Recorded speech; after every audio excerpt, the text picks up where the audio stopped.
many agency owners have a hard time getting their staff to reach their full potential.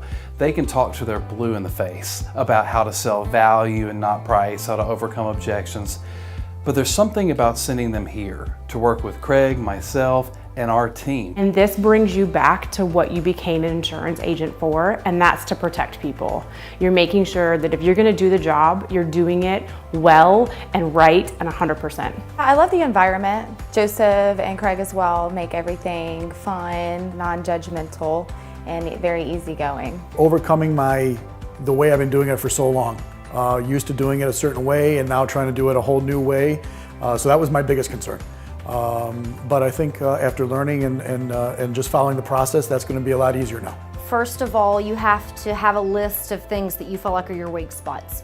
The things that you want to work on the most, the things that you are troubled with, whether that be activity, whether that be closing out a deal, whether that be overcoming objections or whatever the case may be. You want to have a list of things that you are specific about working on, and then present those to the team so that they can come up with a plan to help you achieve the maximum results. I think Joseph does a great job with teaching staff the role-playing techniques, just a master at keeping them engaged, at the same time making it worthwhile time-wise, making it productive but still having fun with it.